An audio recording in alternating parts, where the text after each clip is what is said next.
Peace, Prince Ash here, back with a rambling on. What are we on, 23? Sorry, yeah, we're on 24 now.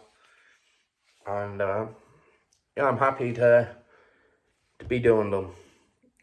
You know, I'd be kind of self-conscious in terms of like my peers watching these and,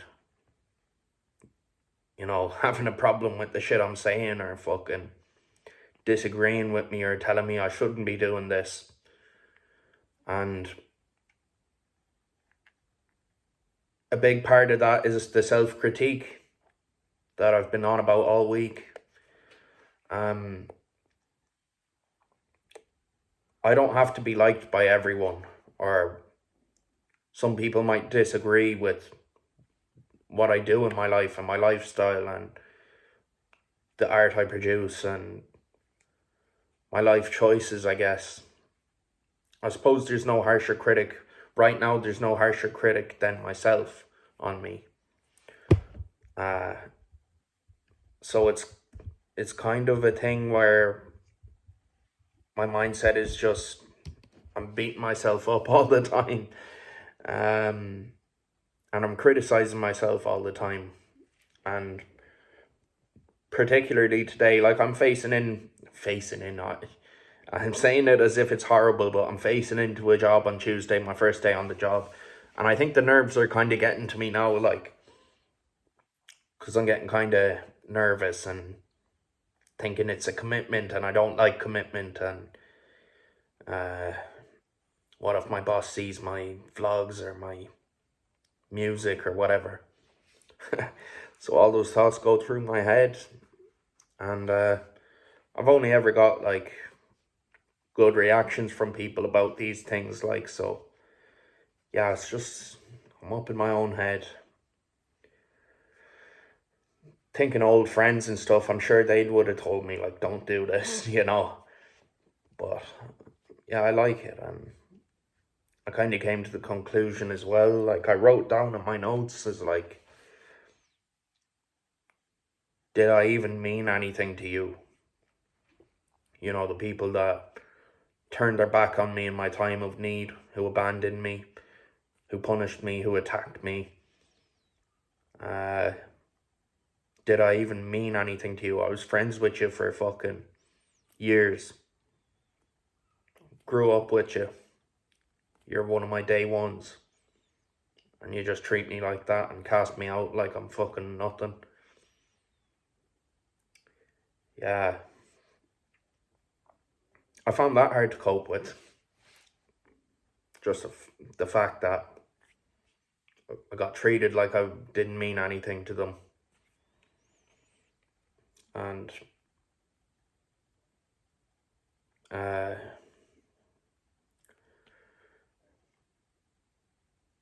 yeah, that can be painful, because I thought I was a positive person in people's lives.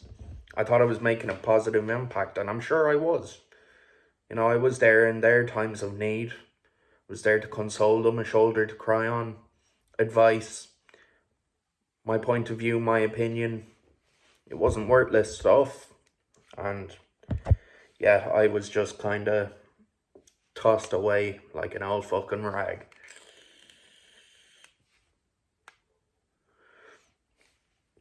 And on top of that, I was fucking attacked by them. Like I spoke about, like, on my Facebook for my birthday when I was 18, for my birthday, as if it's a fucking present, but they posted a picture of me passed out in an alley. Yeah, that's part of my addiction, like, but they were fucking videoing me. I was passed out, like, and they were videoing me as if it was the best day of their fucking lives. Like, they were like, absolutely fucking not, look at this, and whatever. Posted that shit on my wall when they knew it was out, so I wouldn't see it till later on. And yeah, a lot of people saw that video, and I feel that my reputation was tarnished. I drank too much that night. I remember, you know, that night someone gave me a bottle of drink, and there was a lot of fucking vodka in it, and I drank it, and I was on antidepressants, I think. Yeah, I was on antidepressants and I don't know what else, maybe an antipsychotic, like, but I yeah, I passed out in the alley there and I could have died. That's another time I could have died and I didn't. And yeah, I got treated like shit, like a piece of dirt. That didn't get treated like a human being. I suppose I wasn't treating myself very nicely anyway. I wasn't feeling very fucking nice either. I was really suffering and struggling every day in my life. And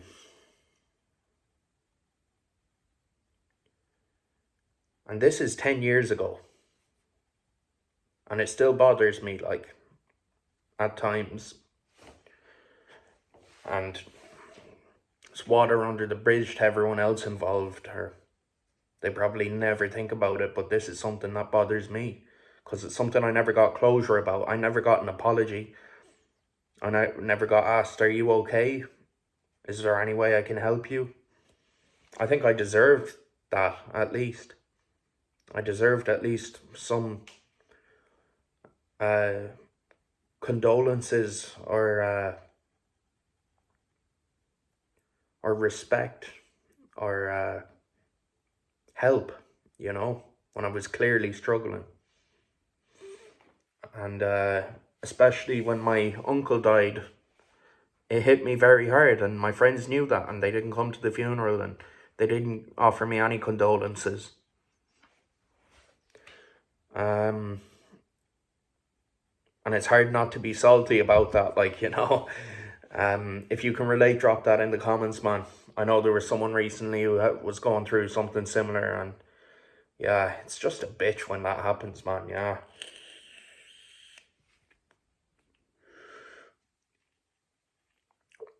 But I think the real villain of the story is addiction, man. Because it's a classic kind of a thing to say, but none of that shit would have happened if I wasn't in addiction. If I wasn't drinking and taking drugs and gambling.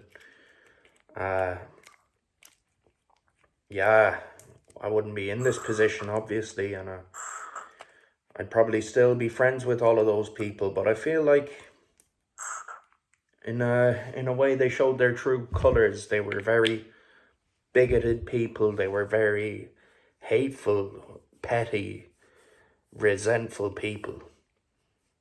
Not all of them, but as a unit they were, as a collective they were.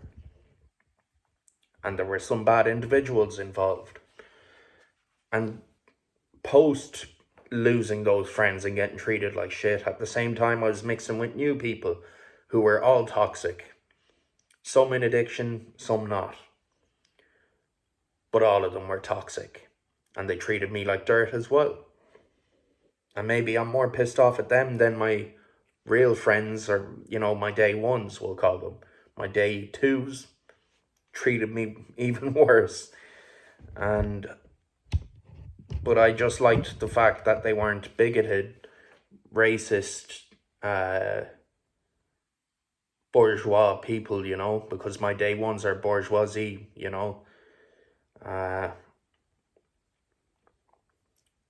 my day twos weren't bourgeoisie.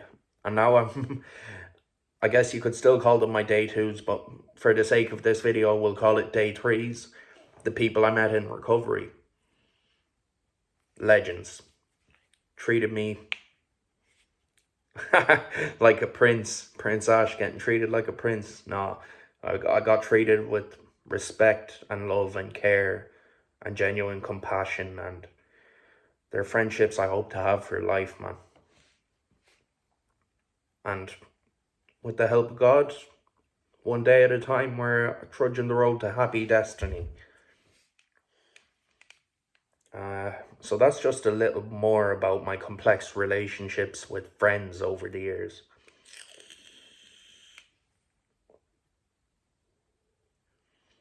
And yeah, I suppose resentments. Another guy spoke about this in the comments on a video recently. I said, fuck those old friends of yours. And he said, I don't harbor resentments. I'm paraphrasing, but he said, I don't harbor resentments. They are no good, and I forgive them. And I suppose it's the thing of we forgive because we want to be forgived as well. That's kind of what you pray for in the Our Father, like, Our Father who art in heaven, hallowed be thy name. Thy kingdom come, thy will be done on earth as it is in heaven. Give us this day our daily bread, and forgive us our trespasses as we forgive those who trespass against us. And lead us not into temptation, but deliver us from evil. Amen. As we forgive those who trespass against us, forgive us our trespasses. So, it would be kind of ironic if I didn't forgive all the people that hurt me, because I'm also seeking redemption. I'm also seeking forgiveness. And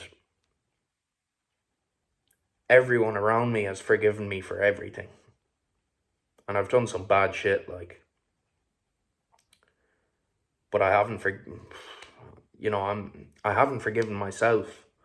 I'm trying to forgive myself, and sometimes they're better than others, but I find it difficult.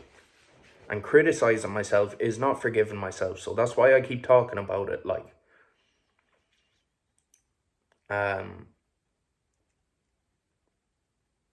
the negative self-talk and the inner critic inside is very loud, and it hurts my feelings, and it disturbs my thoughts and my emotions and my spirituality. And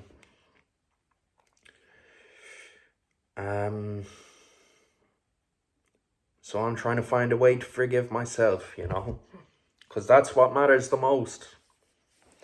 And it's when I spend time alone, that's when this shit becomes glaringly obvious, like,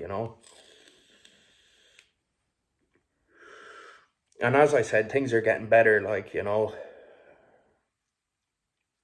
things are getting better. Slow improvements, baby steps. I get stronger every day. I learn something new every day. I get a little bit smarter every day.